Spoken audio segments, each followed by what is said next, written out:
Hey guys, tonight we're setting off on one of the oldest, driest, and dustiest trade routes in human history. You're not flying or taking a train, no, you're trudging slowly across the Sahara Desert, with nothing but the creak of saddle leather and the grumpy sighs of camels to keep you company. The sky above you is a faded blue dome, fading into blinding white where the sun scorches the sand. Your lips are already dry, and you haven't even left the first oasis yet. You pull your scarf tighter around your face to keep out the wind and grit, though it's a losing battle. Everything gets dusty eventually, even your teeth. You're not alone though. You're one of dozens in a caravan winding slowly southward from North Africa, and you're all carrying one thing: salt. Not dainty salt shakers, not little spice jars, big, heavy slabs of crystallized salt, freshly cut from mines like Taza. They're awkward to carry, wrapped in cloth and balanced carefully on camel backs. And here's the wild part. This stuff is worth its weight in gold. Literally. You see, across the Sahara, in the tropical forests and savannas of West Africa, lies a different world, rich in gold but short on salt. And there, people want what you've got. Salt doesn't just flavor food, it preserves meat, helps with hydration, and back then, was sometimes used as currency. Some people even called it white gold. And you, brave traveler, are in the business of delivering it. So, before you get comfortable, take a moment to like the video and subscribe, but only if you genuinely enjoy what I do here. And hey, let me know in the comments where you're listening from, and what time it is there. I love reading your time zones. Now, dim the lights, maybe turn on a fan for that soft background hum, and let's ease into tonight's journey together. The air is dry, but it's not yet punishing. You begin before sunrise, when the sand is still cold underfoot and the stars are just fading.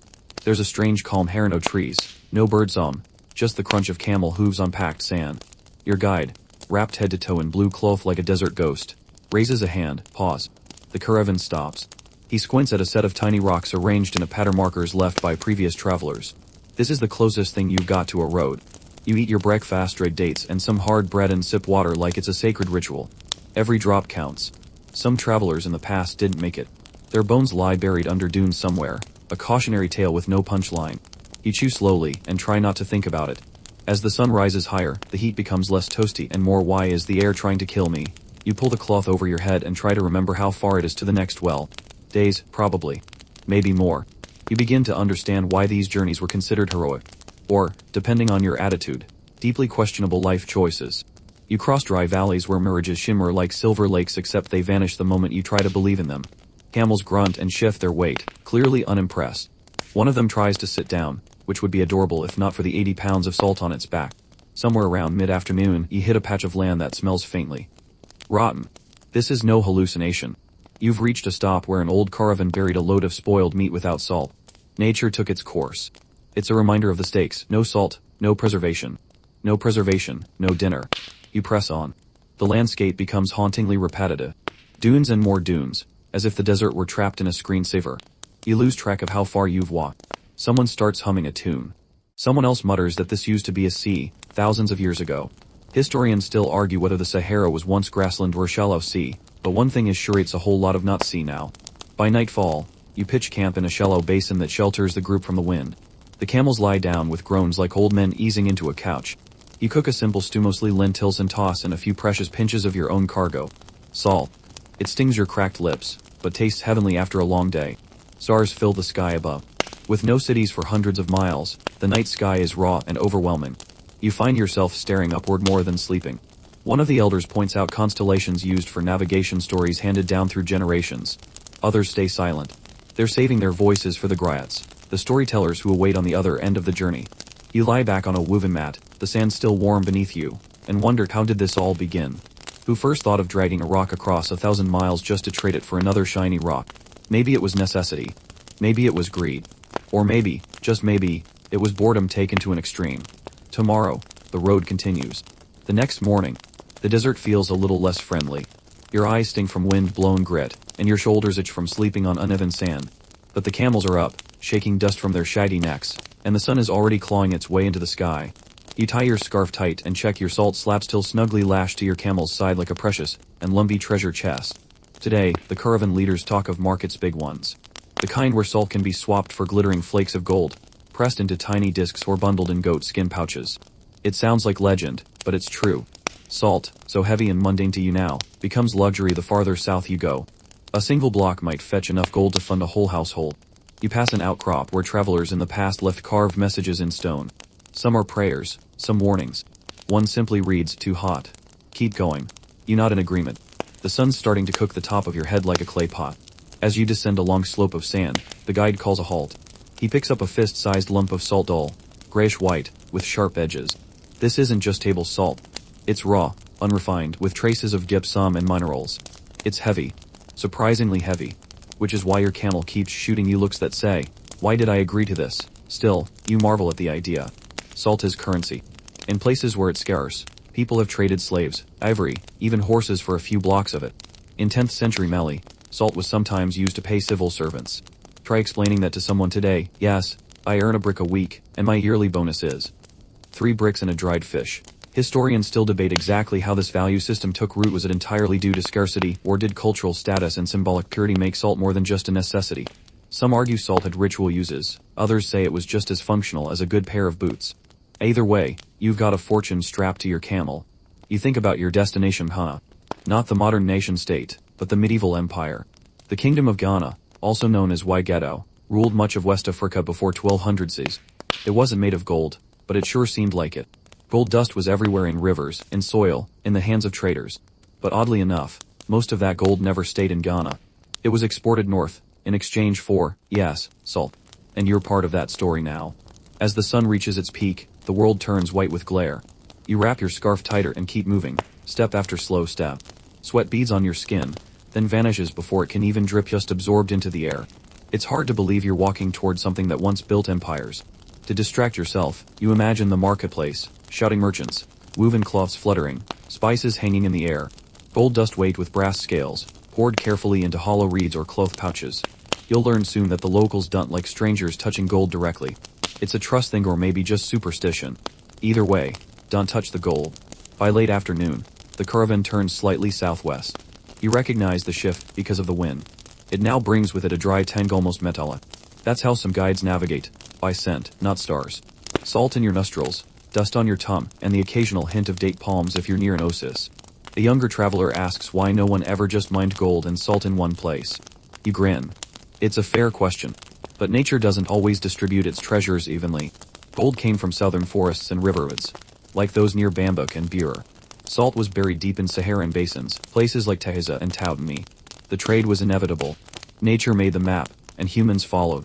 You recall stories of Tahiza where slaves labored in blinding sun to carve slabs of salt from ancient lake beds. Their shelters were made from salt bricks. The ground was white, the air tasted sharp, and the dust never left your lungs. But the salt flowed, and that meant wealth. Some say the salt roads were even more dangerous than the gold roads. More robbers, more betrayal, and more dehydration. Camels died. People vanished. Yet caravans kept moving, pulled by demand and tradition. Evening falls gently over your path. The sun sinks into pink haze, and shadows stretch long across the dunes. You find shelter behind a rocky ridge, where the sand is softer, and the breeze isn't trying to flay your skin. Dinner is bland again, flatbread, and dried dates, but you sprinkle a little salt over it, almost reverently. A tiny luxury. As you eat, someone from another caravan shares a rumor, a new empire rising in the east, richer than Ghana, maybe. Maybe not. Rumors are like sand everywhere, and hard to hold on to. You lean back, hands folded behind your head, and gaze at the sky. The stars are back. Familiar. Comforting. Maybe tonight you'll dream of a market square full of laughter and gold. Or maybe you'll just sleep, grateful to still have your camel, your salt, and a path ahead. By the third day of your journey, the horizon finally begins to change. The flat monotony of the desert gives way to scattered brush, dry riverwoods, and most excitingly a few distant silhouettes that look suspiciously like huts. Your guide confirms it with a grunt. You're nearing the outskirts of the ancient Kingdom of Ghana. Now, don't let the name fool you. This isn't modern Ghana on the Atlantic coast. The medieval Kingdom of Ghana, also known as Waighetto, was located in what is now southeastern Mauritania and western Mali. Confusing? Absolutely. Blame the cartographers. But what's not confusing is what this kingdom did well: trade, taxes, and diplomacy. As you approach the city gates, a local scout halts the caravan and starts barking questions. You've arrived at Camels, Ghana's legendary capital, and this place is bustling. You pass mud brick houses, elaborate wooden doors, and stalls selling dried fish, woven cloth, and of course salt. But here's the strange thing: Camels has 2 cities. One part is inhabited by the local Sonic people and the royal court. The other, a Muslim merchant town with mosques, North African architecture, and courtyards shaded by acacia trees. The 2 cities are separated by a buffer zone, maybe to keep the peace, maybe because of religious differences, Or maybe just because no one wants to share a latrin with tax collectors. Historians still argue whether this dual city layout was literal or metaphorical, but the contrast is clear. As you move through the Sunning Quarter, you pass guards in woven tunics with iron-tipped spears. The king lives nearby in a compound surrounded by domed buildings, sacred groves, and an army of bureaucrats who make sure every trader pays their fair share, preferably twice. You're told the king never speaks in public. Or rather, he speaks through an interpreter, who speaks through another interpreter, who might whisper to a clerk, who writes it down and passes it to someone else. It's like a medieval version of a mail, but with more palm leaves and fewer gifts. The idea is that the king's voice is too powerful, too sacred to be heard casually. You imagine him clearing his throat, and causing a regional panic. Still, his silence hasn't stopped trade. Gunna thrives on it. Every merchant who enters pays a tax on goods brought in, and another on goods taken out. It's not subtle, but it's effective.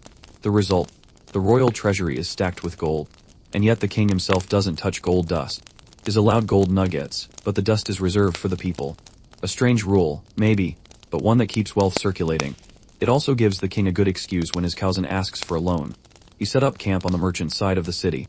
The call to prayer rings out from the mosque nearby, mingling with the shouts of auctioneers and the clatter of pottery. It's loud, it's chaotic, and it smells like roasted meat, camel sweat, and sweet incense. You love it. As night falls, you're invited to a gathering hosted by local traders. You eat millet stew from a shared bowl, sip tamarind juice, and listen as merchants swap stories of storms in the north, gold strikes in the south, and a traveler who tried to smuggle a salt block inside his robes. It did not go unnoticed. Someone mentions Wangara traders, some mysterious gold dealers who live farther south, deep in the forests. No one knows exactly where their mines are.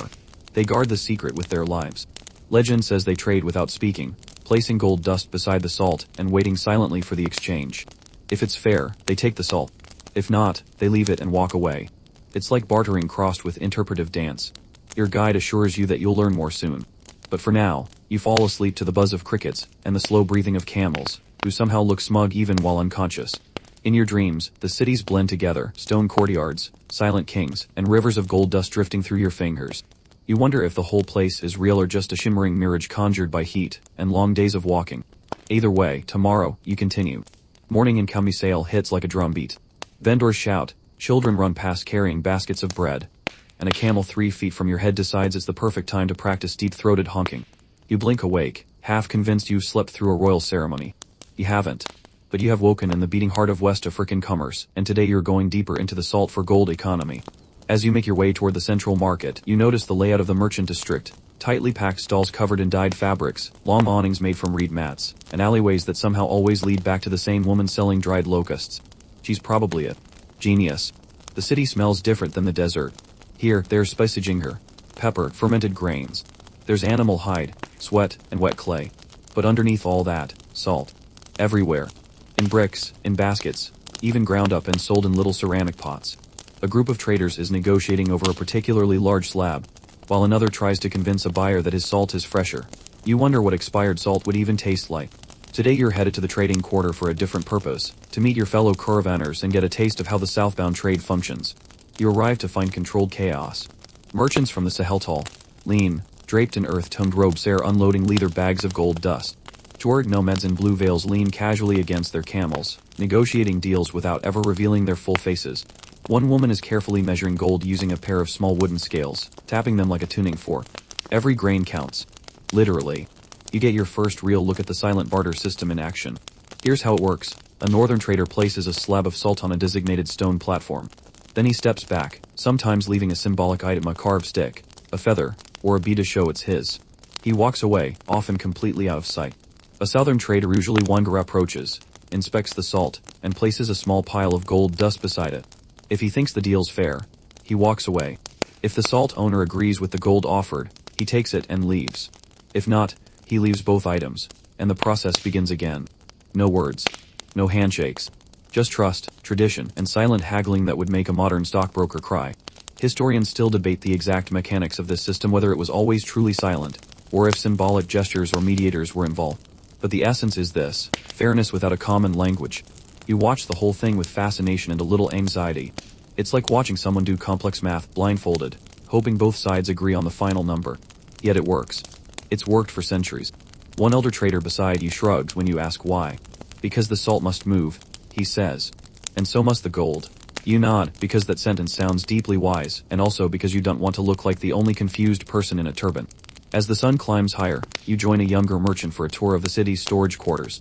There, inside cool mud brick rooms, sit rows of salt, long, glimmering bricks stacked like silver firewood. Some are tagged for shipment, others still dusty from the mines.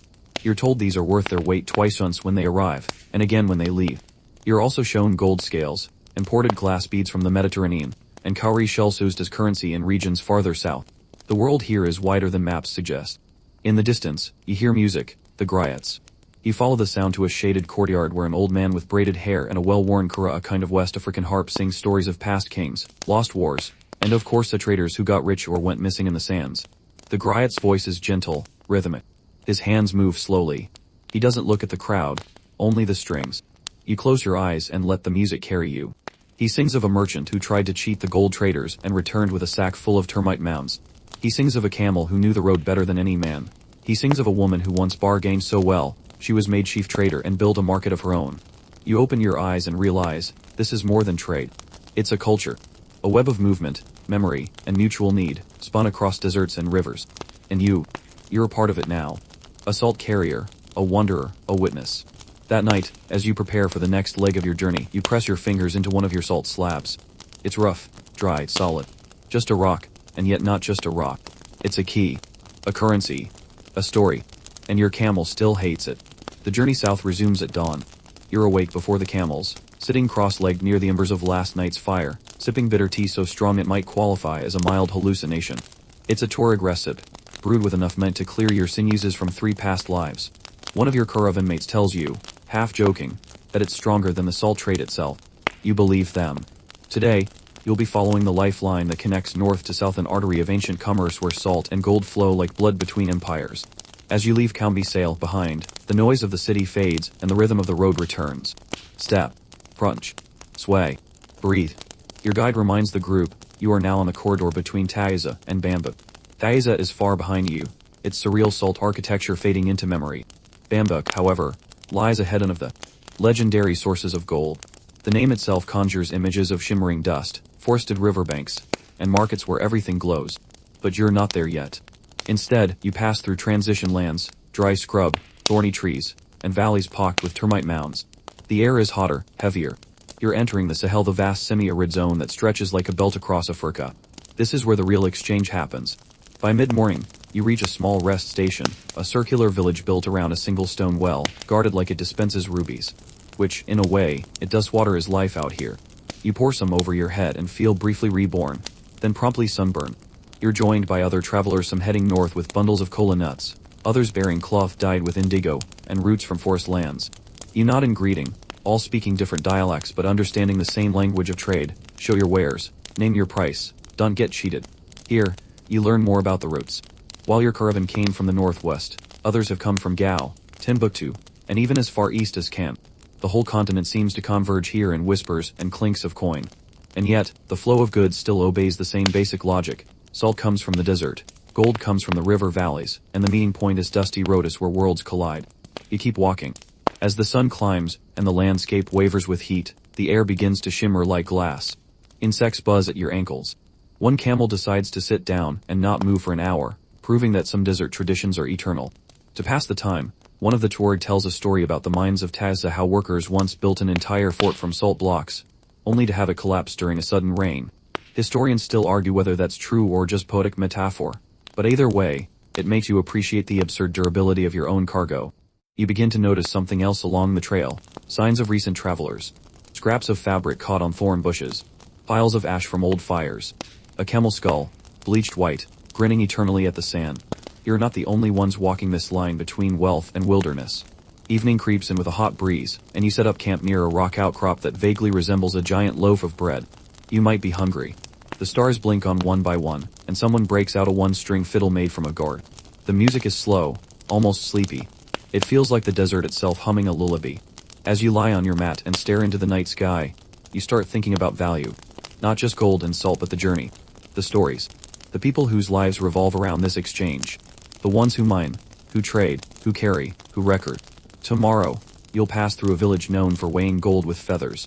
Tonight, you just try not to roll onto a scorpion. The sun rises blood orange over the Sahel, and your bones crack like old timber as you stretch.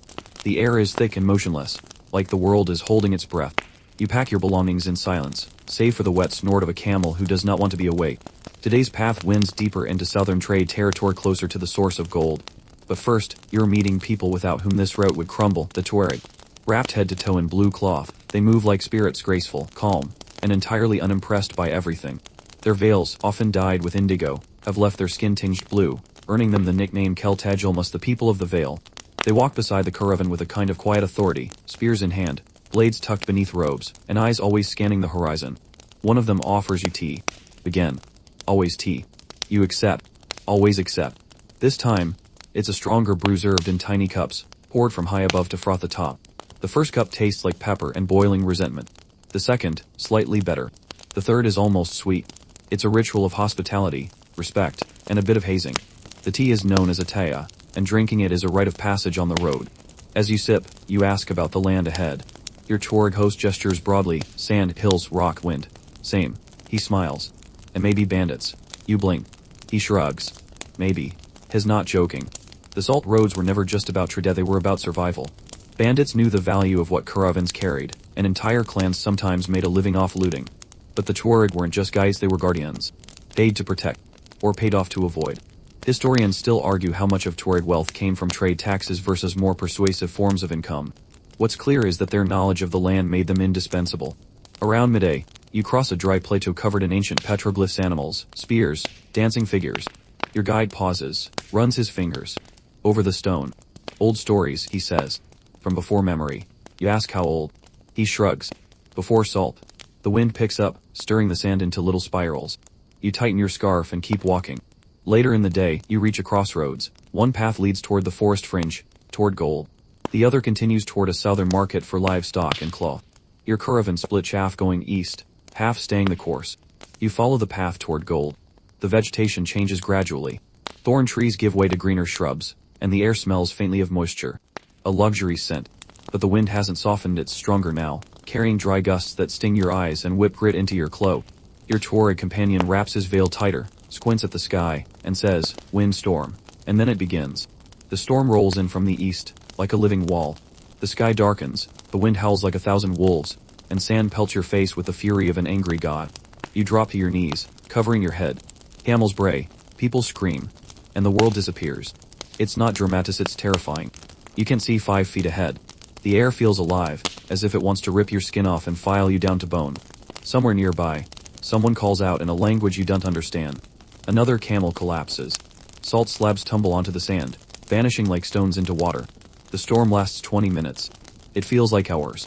When it passes, the world is rearranged. Half the caravan is buried in sand up to their knees. One salt block is never found. The Tuareg rise calmly, brushing off robes, and begin rebuilding like it's just a mild inconvenience. You sit, shaking slightly, and wonder if you'll ever complain about humidity again. That evening, you help resecure the salt slabs. One has cracked down the middle. Someone jokes that now it's worth half a household. You drink water like it's a miracle, then sip tea that tastes like wet charcoal and anxiety. But still you survive. And tomorrow, the road continues. You know you're getting close to Taza when the air begins to taste salty. It's not metaphorical. The actual airdrie, heavy, still carries the ghost of minerals on the breeze. Your lips already feel like they've been rubbed with sandpaper, and you're not even inside the town yet. One of the Tuareg beside you spits casually, and mutters something under his breath. It might be a curse. It might be a poem. Hard to tell with the Tuareg. The sun glints off something in the distance. Not watered and fall for that again, but pale, jagged lines emerging from the dunes. As you approach, you realize what you're seeing, buildings. But not made of mud brick, or stone. They're made of salt. Welcome to Taza, the legendary salt mining town in the middle of nowhere, where people don't just trade salt, they live in it. The structures gleam under the harsh sun, walls stacked from gray-white slabs carved out of nearby mines. Everything looks like a cube of feta gone feral. The ground crunches underfoot with loose crystals, and even the pathways seem to shimmer with sharp flakes. If a snowstorm ever swept through here, it'd look like a winter wonderland. But alas, this is the world's driest, saltiest, most unfriendly neighborhood. And you're staying the night. The locals are lean, sun-browned, and coated in a thin sheen of dust and salt. Their eyes squint permanently against the glare. Many are slaves or indentured workers, sent by powerful kingdoms like Mali to extract wealth from the earth, brick by brick. They carry pickaxes made of wood and iron, working in open pits that sparkle like cracked mirrors. You're invited to see the process. You follow a miner down a slope, and suddenly the air cools. Not because of shade, but because you're standing inside a trench that's 30 feet deep and filled with nothing but salt. Walls of solid crystal surround you. You reach out and tap it. It doesn't feel like spice. It feels like stone. Salt is chipped, stacked, then cut into long rectangles, each weighing 20-40 kilograms. These slabs or a mold are then hauled out and loaded onto camels, much like the ones in your caravan. Some traders use sleds or wooden carts, but camels remain king. You pass a storehouse that's more like a vault. Inside are dozens hundreds of salt bricks, stacked so high they nearly reach the ceiling. Some are tagged with chalk marks, others with dyed rope. One row has been set aside for a royal caravan. Its owner has placed a feathered stick in front of it as a sort of claim token. You do not touch it. You definitely do not touch it. Historians still argue over whether Taiza was more valuable as a mining town or as a way station. What's clear is this: without places like it, the trans-Saharan trade would collapse. Every major empire, Hana, Mali, Songhai, relied on salt, and that meant relying on this place. Which is wild, considering the only thing Taiza lacks more than water is everything else. Speaking of water, there's none. All drinkable water has to be imported from distant wells or carried by caravan. You're handed a bowl of thick, reddish liquid and told it's cooked water. You drink it because your throat is dried and you don't want to insult anyone. It tastes like sadness, with hints of boiled cactus. But it works. At night, the salt houses reflect the moonlight, giving the whole town an eerie glow. You lie inside one, trying to sleep on a salt floor that's been softened with woven mats and camel hides. You imagine you can hear the salt whispering stories from centuries past: merchants, miners, kings, and thieves. Outside, the wind howls. A slab somewhere falls with a muffled thump. You wrap your robe tighter and close your eyes. In this strange place of crystal and silence, you dream of gold. Dawn in Taiza arrives without a rooster, but the salt crunches loudly enough underfoot to do the job. You rise early, everyone does. The longer you stay, the more your skin begins to feel cured. Salt flakes stick to your eyebrows. Your boots creak like dried meat. Even the camels look mildly offended by the environment. One refuses to stand, dramatically folding into the salt-crusted sand like a deva denied room service. Today, you're not going anywhere. Not physically, at least. You're staying to witness something sacred, something older than any map or gold ledger. The griots will sing tonight. By mid-morning, the heat becomes unbearable, so you do what the locals do: very little. Taiza has no shade trees, no babbling fountains, no cafes with chilled beverages. So you find the next best thing: an arched salt alcove, where air circulates just enough to create a shadowy pocket. You sit, sip gritty tea from a reused tin cup, and eavesdrop on traders gossiping about the price of kola nuts and gao. A man nearby is retelling the story of a caravan that vanished en route to the salt pits, only to reappear a month later in exactly the same place. The camels fatter, and the gold doubled. You raise an eyebrow. He swears it's true. The desert has doors, he says, tapping his temple. Not all of them stay closed. Historians still debate how much of griot storytelling is history and how much is memory theater. The answer is, it's both. The griots don't just tell the past, they embody it. They're walking archives, trained from childhood to memorize generations of lineage, trade records, dynastic squabbles, and juicy scandals. They don't carry scrolls or books. They carry rhythm and breath and repetition, passing knowledge down like a heartbeat. As the sun drops and the shadows stretch longer, a fire is lit in the town's center. Salt slabs form makeshift benches. Traders, miners, guards, and a few tour gather. There's a kind of hush, like everyone's waiting for the first string of a harp to vibrate the air. Then he steps forward, a griot. Old, but not fragile. His voice is deep, smooth as oiled wood. He carries ngoni, a four-stringed instrument made from goat hide and calabash. When he plucks it, the desert itself seems to lean closer. He begins with lineage, naming the kings of Waigeto in order, from Dinga down through Kaamayan to Tunkamenan. He doesn't pause. He doesn't stutter. Each name lands with weight, like coins on a counting table. Then come the tales. He sings of the first caravan, how it followed stars no longer visible, guided by a woman with one eye and two shadows. He tells of the salt blocks that bled water when angered. He speaks of the golden river that disappeared into the ground when someone lied during a trade. His voice rises and falls like dunes, carrying the audience through centuries of memory. You're not listening with your ears, you're listening with your bones. With your breath. One of the stories is about a griot who forgot. Who told a king's story wrong. The penalty was silence for lie. The tale ends with the griot carving his corrected version into a block of salt, which, over years, was mined, broken, traded, lost. Somewhere, out there, his apology is seasoning someone's stew. You glance down at your salt cargo with newfound respect. As the griot continues, the fire pops and sparks dance into the air. The desert, for a moment, feels not vast and lonely but close, connected. Like the road you walk is stitched together with sound. Someone passes you a drink of fermented grain brew with a kick like a mule. You sip carefully. It tastes earthy, bitter, alive. You're told it's the drink of the story keepers. When the performance ends, there is no applause. Just quiet nods. Some people bow their heads. Others press a hand to their chest. You do both, unsure of the correct protocol, but hoping sincerity covers any mistakes. Later, lying on your salt mat under the stars, you feel changed. The desert no longer seems empty. It's full of echoes. Voices rising from the sand, humming softly under every footstep. And you're part of the song now.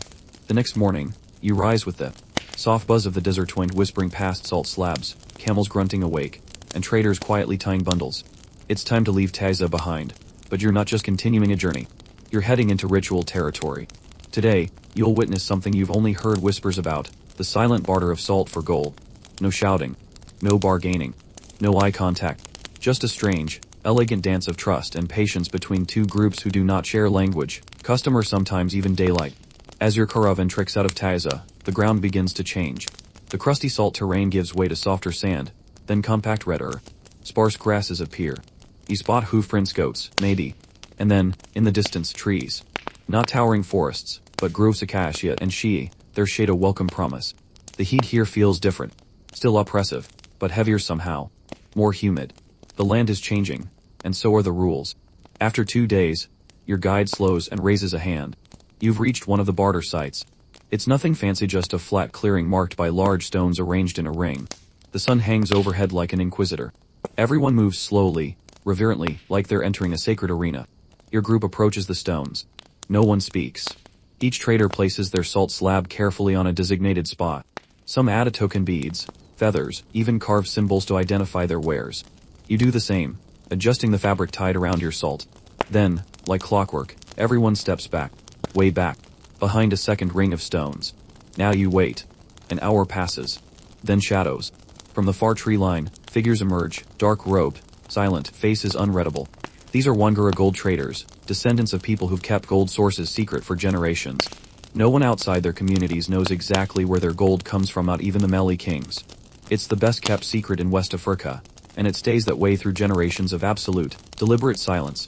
The Wangara moves smoothly, methodically. Each approaches a salt slab, kneels, and inspects it. They press a thumb against the edge. Knock gently with a stone. Then, if satisfied, they pull out a small pouch and sprinkle gold dust next to it. No measuring cups. Just the weight of experience and finely trained fingers. Then they step back. Not a word is spoken. Not a glance is exchanged. Your group approaches again. You walk slowly toward your slab and the small mound of gold beside it. The dust glitters in the sun like crushed stars. It's seen. Counters. But it's not polite to grab. You crouch, study the pile. Is it enough? Some traders accept silently. Others make a small gesture, spreading their hands, turning palms upward, then step back again. A negotiation of gestures. If a price is refused, the Wangara may add more gold or walk away entirely. No one forces anything.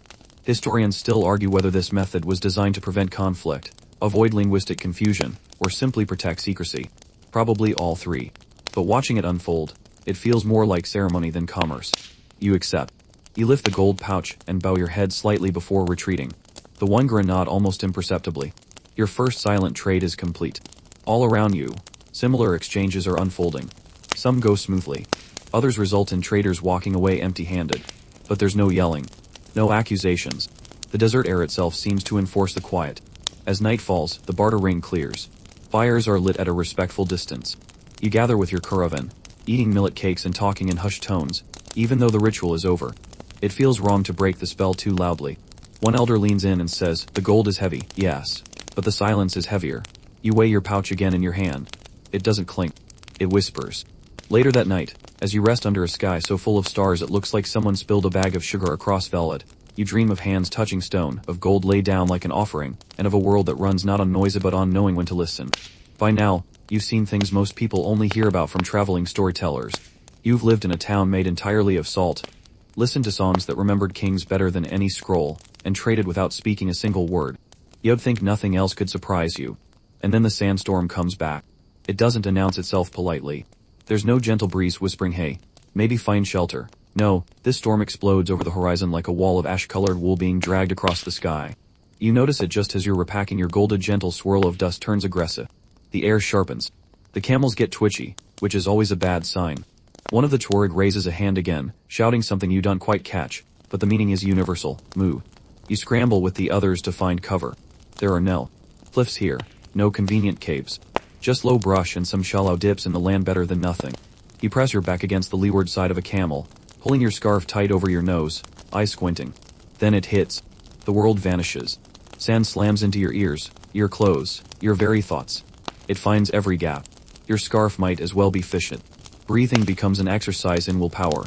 The camels moan and huddle, their bodies forming a clumsy wall. Someone nearby is shouting. Or maybe sobbing. You can't tell. You wait. There's nothing else to do. You curl inward, hands over your head, wondering if your gold pouch is still tied to your belt. Wondering if your belt is still tied to you. And then, as suddenly as it started, it stops. The wind drops. The dust settles. You emerge, blinking, from your human cocoon and take stock. Most of your caravan is intact. One tent has disappeared. One camel has rolled onto its side and is making it clear, through sheer body language, that this profession is no longer acceptable. You lost 2 salt slabs literally swallowed by the sand. Gone. No amount of digging will bring them back. You mutter a word you're pretty sure isn't in any official language and get back to work. Storms like this are part of life on the trade route. They aren't accidents. They're not even surprises. They're just reminders. The desert tolerates you. It does not welcome you. You hike for another hour to shake off the dust, then make camp in a grove of thorny trees that somehow survived the storm. You share a fire with a Tuareg who tells you this storm was a small one. He says the worst storm he ever saw lasted 3 days and reshaped a section of the trail. Some caravans wandered in circles. One man walked in from the west thinking he was heading east. He was never the same. Historians still argue whether some ancient cities mentioned in trade records were real or mirages misremembered by sandstorm survivors. Truth and hallucination blur when you live this close to the edge. That night, your stew tastes gritty. So does your tea. So does your pillow. But somehow, sleep comes easier. Maybe it's the exhaustion. Maybe it's the relief. Or maybe the desert is giving you a temporary truce. You drift off with your fingers curled around your gold pouch and the sand still whispering secrets in your ears. The next morning, your eyes open to a strange quiet. No wind, no camel grumbles, no fire crackling, just stillness. The sandstorm left a kind of reverence in its wake, like the world's volume knob got gently turned down. You sit up, brush a small dune off your chest, and check your pouch. The gold's still there, and so are you. Good start. Today, you're walking in the footsteps of a legend. A man whose name stretched across kingdoms, and whose pocket change caused international inflation. His name? Mansa Musa. Yes, that Mansa Musa. The 14th century emperor of the Mali Empire. You may know him from memes claiming he was the richest man who ever lived, which, believe it or not, might actually be true. His wealth was so vast, so untraceably vast, that historians often give up and just write incomprehensible. And he walked this very route. Well, maybe not exactly this trail, but close enough. Because in 1324, Mansa Musa set out on a pilgrimage to Mecca's Hajj and brought with him a caravan of 60,000 people. Yes, you read that right. 60,000. Not counting the camels, or the gold, or the sil, or the slaves, or the bard who probably just sang the whole way through. And how much gold did he bring? So much that when he passed through Cairo, the Egyptian economy wobbled. Gold became less valuable because there was suddenly too much of it. Imagine casually ruining a regional market just by tipping generously. Mansa Musa made it rain, and the clouds never quite recovered. As you walk today, the landscape feels a bit regal. Maybe it's your imagination, or maybe the road remembers. The Sahel's heat shimmers in lazy waves. Trees are greener now, thicker. Birds flash overhead. The air, while still warm, no longer feels like it's trying to grill you. A caravan leader beside you shares an old saying, walk like a king, even if the sand is watching. You laugh, but then realize everyone on this trail does walk like that. Shoulders back, eyes forward. Not arrogance, exactly. More like quiet endurance. Because if you can survive the desert, the politics of kings are just background noise. You pass a village where people still tell stories of Musa's generosity. How he stopped to build mosques. How he gave away so much gold that entire families lived on the coins for years. And how, apparently, he once demanded his cooks prepare 7 types of millet porridge daily, each with a different spice. Historians still argue whether this was a royal preference or just a really niche diet. You stop for lunch near a grove of shea trees. The fruit is bitter but edible, and a local boy offers you a small, gourd of fermented shea butter drink. It's oddly creamy. You try to say thank you in his dialect, but probably just tell him his goat looks heroic. He laughs anyway. That evening, around the fire, the conversation turns to legacy. Someone asks, why is Mansa Musa remembered so vividly? The answers tumble in, because he brought Ilim deeper into West Africa. Because he built universities. Because he made gold sing. because he walked the road like it belonged to him. And maybe, just maybe, because his story still glitters in the dust that clings to your robes. As you lie back that night, belly full and feet sore, you look at the stars and wonder, how many of them did Musa see? How many were hidden by the same storm clouds?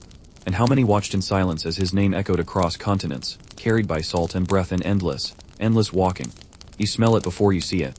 At first, it's just a hint damp earth, maybe. Then it grows stronger, something green, living, undeniably wet. After weeks of dry wind, scorched sand, and enough salt to pickle a mastodon, your nose twitches at the unfamiliar scent. You are nearing the Niger River. It doesn't announce itself with a roar. No crashing waves or dramatic waterfalls here. Instead, it creeps into your senses like a soft hum beneath the wind. The air cools ever so slightly. The dust becomes mud underfoot. You pass a small stream and marvel at it like it's a celebrity. You're tempted to jump in face first, but your camel strongly disagrees. The trees get taller. The brush thicker. You spot the glint of banana leaves, hear the chatter of monkeys, and for the first time in a long time, you see frogs. They stare at you with moist, judgmental eyes. Soon, you hear the sounds of marketplaces, distant but growing louder with each step, the thud of mortars grinding grain, the louder of women bartering, the splash of buckets in shallow wells. You're entering the riverine trade towns, the beating hearts of southern exchange. Your destination for the day is Kabera, one of the historic river ports that fed nearby cities like Timbuktu. It isn't grand. No towering palaces. Just long docks made of wood and sun-baked mud, shaded warehouses, and bustling open-air markets where traders unload cargo from boats shaped like giant cannons. The boats are pirogues, carved from single logs, wide and flat, often adorned with paint that has long since faded under the sun. They carry bundles of cloth, dried fish, nuts, baskets, and ice gold. Because down here, the rules flip. Gold comes in pouches, salt is the exotic import, and water is no longer a dream, it's everywhere. You take a moment at the river's edge. The surface shimmers like it knows secrets. Women wash clothes while singing softly. A child tosses pebbles into the current. Your camel makes a suspicious noise and backs away. Water is not its thing. A Tuareg companion squats beside you and mutters, "River looks calm. Never trust that." You raise an eyebrow. He shrugs. Too many spirits under the surface. And crocodiles. Ah. Right. The crocodiles. Historians still argue whether the Niger was more important as a transportation artery or as a cultural lifeline. Honestly, walking beside it, it feels like both. Villages and towns cling to its banks like threads on a rope, and knowledge flows here just as surely as goods. Ideas, religions, customs all ferry down the river on boats and backs. As you enter Kabera, you're overwhelmed by color. Bright fabrics flutter in the breeze. Turmeric, indigo, and crushed hibiscus dye stalls glow like open boxes of crayons. The spices burn your nose in the best way. You catch a whiff of smoked catfish, roasted yams, fried millet balls dusted with something sweet and slightly suspicious. The market is loud, chaotic, beautiful. Children weave through the crowd carrying trays of umikam and dried dates. A griot chants next to the grain vendor, singing the news of the day. A goat walks confidently into a spice shop and is promptly escorted out by a boy with one sandal. And at the center of it all, the gold traders. Not just Wangara this time. There are Mandinka, Sorko, Filani, everyone's here. The river has made this a meeting point for dozens of cultures. It's like a real-life group project, except no one's slacking, and everyone brought snacks. You make your trade quietly, just a few pouches of gold dust in exchange for southern cloth and dried mango. Nothing fancy, but it feels like a full-circle moment. Salt from the north, traded for gold in the center, now exchanged here at the river's edge. The loop closes. As the sun lowers, the river glows gold. You stand at the dock and watch the water flow past, its surface smooth but hiding an entire world beneath: fish, plants, spirits, maybe forgotten coins. Who knows? All you know is this: after weeks of dryness, this place feels alive. And tomorrow, you journey west, to a name whispered in books and bedtime stories, to a city that doesn't just trade it ideas but teaches them. Timbuktu awaits. You leave Kabera with the river still echoing in your ears. But this time, you're not walking. You climb into a pyra lawn, carved canoe, and feel it sway beneath your feet as two boatmen push off from the muddy bank. The current takes hold, and suddenly you're gliding down the Niger like royalty with a very specific fashion sense and questionable hygiene. The boat cuts through water as smooth as oil. Along the banks, egrets stalk through reeds, and fishermen toss woven nets in perfect spirals. Occasionally, a crocodile slides silently beneath the surface. You pretend not to notice. The journey is slow, purposefully so. The boatmen chat softly in Songhay, occasionally singing a rhythm older than paper. You relax under a faded canopy of cloth, watching the world drift by. Your salt is stowed carefully behind you. It's damp now, sweating slightly from the humidity, but still valuable, still necessary. After several hours and one near decapitation by an overhanging tree branch, you see the spires. They rise out of the earth like termite mounds built by scholars, dusty brown, layered, ancient. You've reached Timbuktu. Even the name feels like fiction. But it isn't. It's very real and surprisingly quiet. There's no triumphant fanfare. Just the gentle thud of sandals on dust, the low murmur of voices, the rustle of papyrus leaves. You step onto the dock and look around, mud brick buildings with carved wooden beams, low courtyards, doorways framed with geometric symbols. The city breathes scholarship. You pass through the Sankar district, home to one of Timbuktu's 3 great universities. Not universities in the modern sense, no cafeterias or sports teams, but vast learning complexes where scholars debate theology, law, medicine, mathematics, and the movement of stars. And, yes, trade logistics. Because even philosophers need funding. Students lounge under shaded awnings, reading aloud from scrolls, reciting verses, or arguing gently about lunar calendars. You hear at least 3 languages before you even reach the market square. And the scrolls, they're everywhere. Stored in clay jars, folded into leather satchels, wrapped in linen. Some are hundreds of years old. Their script flows like water, Arabic, Ajami, Latinized transcriptions. You catch glimpses of diagrams, constellations, root systems, geometric patterns. A young scholar invites you into a manuscript house. You remove your shoes, step inside, and are greeted by the smell of dust, ink, and something faintly citrusy. He shows you a page, trade records from centuries ago, written in flowing Arabic. It lists salt shipments from Taiza, gold receipts, rainfall estimates. It's a spreadsheet disguised as poetry. Historians still debate how many manuscripts Timbuktu once held. Estimates range from tens of thousands to nearly 1 million. Many were hidden during invasions, buried in clay pots, or spirited away across the desert. What remains is a fraction, but enough to prove that this city wasn't just a trading post. It was a mind. You head to the market next. It's not as rowdy as Cabara, but it buzzes with focus. Everything here is slower, more deliberate. A woman weighs out cloves with a wooden scale. A man offers hand-copy texts in exchange for salt, not just as barter, but as symbolic exchange, knowledge for necessity. Your gold goes far here, but you find yourself hesitating. You don't want to part with it for more mango. Instead, you trade for ink. And a scroll. You can't read it, not yet, but that doesn't matter. That evening, you sit on the roof of your host's home, scroll in your lap, the city humming softly below. From here, you see the edges of the Sahara beyond the northern walls, and the shimmer of the Niger in the south. You're at the crossroads. Not just of trade, but of memory. Of movement. Of meaning. Timbuktu is not loud. It doesn't need to be. It remembers everything quietly. And now, so do you. The road bends backward now. You've reached the peak of the journey, the golden end of the salt trail, and with that final trade in Timbuktu behind you, you begin the slow, silent return. But something feels different. The path is the same. The camel is the same, though grumpier. The salt, though lighter, still creaks under your packs. And yet you're not the same. Maybe it's the scroll tucked inside your satchel. Maybe it's the memory of students debating star charts under the shade of mud brick walls. Or maybe it's just that the road always feels longer going back. You're not chasing something now. You're carrying it. As you move north, signs of change appear with every mile. The trees thin again. The air grows drier, dustier. Villages grow smaller. People talk less. The Sahel begins to fade into the Sahara once more. You stop in a settlement near an old baobab tree, and locals share a curious tale that salt once grew on trees, until the gods, annoyed by misuse, buried it deep underground. So humans had to dig. Forever. You smile. After weeks of carrying salt, this somehow makes sense. One night, gathered around the fire, a younger traveler asks a question that freezes everyone mid-bite. When did this road begin to end? No one answers right away. Because the truth is, it hasn't. The salt road may no longer command the power it once did, but it still pulses quietly, stubbornly in trade routes, in language, in stories passed down with the same cadence as gold was once measured. Historians still argue when the trade truly declined. Some say the Moroccan invasion of Songhai in the 16th century fractured the network. Others blame European sea routes, which bypassed the desert entirely. Either way, the decline was not sudden. It was like dusk, slow, soft, and full of memory. As you pass through one of the last trade towns, you notice signs of that decline. Warehouses once packed with salt are now used for grain.